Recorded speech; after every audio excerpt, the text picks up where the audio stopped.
So Bharat Bhushan ಅವರ ಪಾರ್ಥಿವ ಕೂಡ ಇವತ್ತು ಬೆಳಗಿನ ಜಾವ ಅವರ ನಿವಾಸಕ್ಕೆ ಬಂತು. ವಿಜಯನಗರದಲ್ಲಿರುವಂಥ ಅವರ ನಿವಾಸಕ್ಕೆ ಭರತ್ ಭೂಷಣ್ ಅವರ ಪಾರ್ಥಿವ ಶರೀರವನ್ನು ತರಲಾಗಿತ್ತು. ಅಂತ್ಯ ಸಂಸ್ಕಾರಕ್ಕೆ ಎಲ್ಲ ರೀತಿಯಾದಂಥ ಸಿದ್ಧತೆಗಳನ್ನು ಮಾಡ್ಕೊಳ್ತಾ ಇದ್ದಾರೆ. ಸೊ ಈಗಾಗಲೇ ಕೆಲವೊಂದಷ್ಟು ಜನ ಗಣ್ಯರು ಬಂದು ಅಂತಿಮ ದರ್ಶನವನ್ನು ಕೂಡ ಪಡೆದರು. ಹಾಗೆ ಅವರ ತಂದೆ ಕೂಡ ಮಾತನಾಡ್ತಾ ಇದ್ರು. ಈ ಘಟನೆ ಆದಂಥ ಸಂದರ್ಭದಲ್ಲಿ ಅವರು ಎಷ್ಟು ಧೈರ್ಯವಾಗಿ ಸಿಚುವೇಶನನ್ನು ಹ್ಯಾಂಡಲ್ ಮಾಡಿದ್ದಾರೆ ಅಂತ ಹೇಳಿದ್ರೆ, ಅಲ್ಲಿದ್ದಂತಹ ಕಾಶ್ಮೀರದಲ್ಲಿ ಆದಂಥ ಒಂದು ಘಟನೆ, ಆಗ ಪಾಪ ಚಿಕ್ಕ ಮಗು ಜೊತೆಗೆ ಭರತ್ ಭೂಷಣ್ ಅವರ ಪತ್ನಿ ಒಬ್ಬರೇ ಇದ್ದಾರೆ. ಆ ಸಿಚುವೇಶನನ್ನು ಅಲ್ಲಿ ಹ್ಯಾಂಡಲ್ ಮಾಡಬೇಕು. ವಿಚಾರ ಗೊತ್ತಾದಾಗ ತನ್ನ ಮಗ ಈ ಥರ ಉಗ್ರರ ಗುಂಡೇಟಿಗೆ ಬಲಿಯಾಗಿದ್ದಾನೆ ಅಂತ ಹೇಳಿದಾಗ ಅವರ ತಂದೆ ತಾಯಿಗೆ, ಇಲ್ಲಿರೋರಿಗೆ ಎಂಥ ಒಂದು ಪರಿಸ್ಥಿತಿ ಇರಬೇಡ. ಯಾಕಂದರೆ ಕಣ್ಣು ಮುಂದೆ ಇಲ್ಲ, ಇಲ್ಲಿ ಏನೂ ಮಾಡೋಕ್ಕಾಗದೇ ಇರುವಂಥ ಒಂದು ಅಸಹಾಯಕತೆ. ಅಲ್ಲಿಗೆ ಹೋಗಬೇಕು, ಅಲ್ಲಿ ಹೋಗಿ ಅಟ್ಲೀಸ್ಟ್ ಸೊಸೆ ಜೊತೆ ನಿಲ್ಲಬೇಕು. ಇಂಥ ಒಂದು ಕಷ್ಟ ಸಂದರ್ಭದಲ್ಲಿ ಅಲ್ಲಿಂದ ಎಲ್ಲ ಸಿಚುವೇಶನನ್ನು ಹ್ಯಾಂಡಲ್ ಮಾಡ್ಕೊಂಡು ಇಲ್ಲಿಗೆ ತಗೊಂಡು ಬರಬೇಕು ಅನ್ನುವಂಥದ್ದು ಎಷ್ಟೇ ಇದ್ದರೂ ಕೂಡ ಮಾಡೋದಕ್ಕಾಗ್ತಾ ಇಲ್ಲ. ಯಾಕಂದರೆ ಇಲ್ಲಿದ್ದೀವಿ, ಇಲ್ಲಿಂದ ಅಲ್ಲಿಗೆ ಹೋಗಿ ಕಾಶ್ಮೀರಕ್ಕೆ ಅಲ್ಲಿಂದ ತೊಗೊಂಡು ಬರೋದಕ್ಕೆ ಅದು ಕಷ್ಟ ಸಾಧ್ಯ ಆಗ್ತಾ ಇದೆ. ಸೊ ಅವರ ಅಸಹಾಯಕತೆ ಖಂಡಿತವಾಗ್ಲೂ ಎಂಥವ್ರಿಗೂ ಕೂಡ ಬೇಡ ಇಂಥ ಒಂದು ಸಿಚುವೇಶನ್.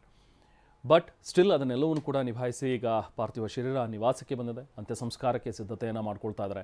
ಮತ್ತೊಂದು ಕಡೆ ಈಗ ಬಿ ವೈ ರಾಘವೇಂದ್ರ ಅವರನ್ನು ಕೂಡ ನೋಡ್ತಾ ಇದ್ವಿ. ಅವರು ಶಿವಮೊಗ್ಗದಲ್ಲಿ ಮಂಜುನಾಥ್ ಅವರ ಒಂದು ಪಾರ್ಥಿವ ಶರೀರ ಏನಿದೆ ಅಲ್ಲಿಗೆ ಬಂದು ಅಂತಿಮ ನಮನವನ್ನು ಸಲ್ಲಿಸಿದ್ದಾರೆ. ಪ್ರಹ್ಲಾದ್ ಜೋಶಿ ಅವರು ಬಂದಿದ್ದರು. ಇನ್ನೊಂದು ಕಡೆ ಸಿದ್ದರಾಮಯ್ಯ ಅವರನ್ನು ನೋಡ್ತಾ ಇದ್ದೀರಿ. ಭರತ್ ಭೂಷಣ್ ಅವರ ಒಂದು ನಿವಾಸಕ್ಕೆ ಆಗಮಿಸಿದಂತಹ ಸಿದ್ದರಾಮಯ್ಯವರು ಸೊ ಅಲ್ಲಿನ ಕುಟುಂಬ ಸದಸ್ಯರಿಗೆ ಅವ್ರ ಜೊತೆಗೆ ಮಾತನಾಡಿ ಸಾಂತ್ವನವನ್ನು ಹೇಳಿದ್ದಾರೆ. ರಾಜ್ಯ ಸರ್ಕಾರ ನಿಮ್ಮ ಜೊತೆಗೆ ಇರುತ್ತೆ, ಈಗಾಗಲೇ ಪರಿಹಾರ ಕೂಡ ಘೋಷಣೆ ಮಾಡಿದ್ದೀವಿ. ಅದಷ್ಟೇ ಅಲ್ಲ, ಬರೀ ಪರಿಹಾರ ಅನ್ನುವಂಥದ್ದು ಮಾತ್ರ ಅಲ್ಲ, ಸೊ ನಿಮ್ಮ ಜೊತೆಗೆ ನಾವು ಸದಾ ಇರ್ತೀವಿ. ಖಂಡಿತವಾಗ್ಲೂ ಕೂಡ ಈ ಉಗ್ರವಾದ, ಈ ಉಗ್ರಗಾಮಿಗಳು ಅವರ ಒಂದು ಅಂತ್ಯ ಆಗಬೇಕು. ಆ ನಿಟ್ಟಿನಲ್ಲಿ ಒಂದಷ್ಟು ಕಠಿಣವಾದಂಥ ಒಂದು ನಿರ್ಧಾರಗಳು ಬರಬೇಕು ಅನ್ನುವಂಥದ್ರ ಬಗ್ಗೆಯೂ ಕೂಡ ಸಿದ್ದರಾಮಯ್ಯವರು ಮಾತನಾಡಿದ್ರು. ಸೊ ಗುಪ್ತಚರ ಇಲಾಖೆ ಅಷ್ಟೊಂದು ಸ್ಟ್ರಾಂಗ್ ಆಗಿರುವಾಗ ಇಂಥದ್ದೊಂದು ಫೇಲ್ಯೂರ್ ಯಾಕೆ ಕಾಣಿಸ್ತು, ಯಾಕೆ ಅವರಿಗೆ ಗೊತ್ತಾಗಲಿಲ್ಲ ಅನ್ನುವಂಥದ್ರ ಬಗ್ಗೆಯೂ ಕೂಡ ಒಂದಷ್ಟು ಕಳವಳಗಳು ವ್ಯಕ್ತವಾಗ್ತಾ ಇವೆ. ಬಟ್ ಸ್ಟಿಲ್ ಆ ಥರದ ಒಂದು ಜಾಗದಲ್ಲಿ, ಪಹಲ್ಗಾಮ್ ಅಂತ ಒಂದು ಬೆಟ್ಟಗುಡ್ಡದ ಜಾಗದಲ್ಲಿ ನೋಡಿ, ಈಗ ಮಂಜುನಾಥ್ ಅವರ ನಿವಾಸಕ್ಕೆ ಬಂದಿರುವಂಥ ರಾಘವೇಂದ್ರ ಅವರು ಮಾತಾಡ್ತಾ ಇದ್ದಾರೆ. ನೋಡೋಣ. ವಿಚಾರಗಳನ್ನ ನಿನ್ನೆ ಪ್ರಸ್ತಾಪವನ್ನು ಮಾಡಿದರು. ನಮ್ಮ ದೇಶದಲ್ಲಿ ನಮ್ಮ ಕೂಡಲು ನಮ್ಮ ವಿಷಯ ಕಟ್ಟುವಂತ ಜನರಿಗೆ ಯಾವ ಭಾಷೆ ಮಾಡಬೇಕು ಹೇಳುವಂತ ಪ್ರಯತ್ನ ಮಾಡಿದರೆ ಇದನ್ನ ಒಂದು ಅರ್ಥ ಮಾಡಿಕೊಳ್ಳೋಣ. ಇವತ್ತು ಗೌರವಂತ ಸರ್ಕಾರದ ಪರವಾಗಿ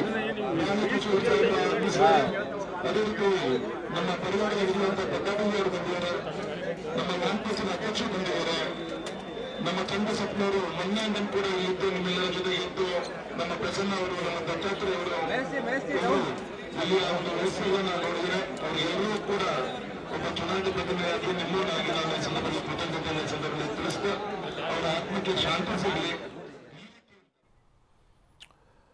ಸೊ ಎರಡು ದೃಶ್ಯಗಳನ್ನು ಗಮನಿಸ್ತಾ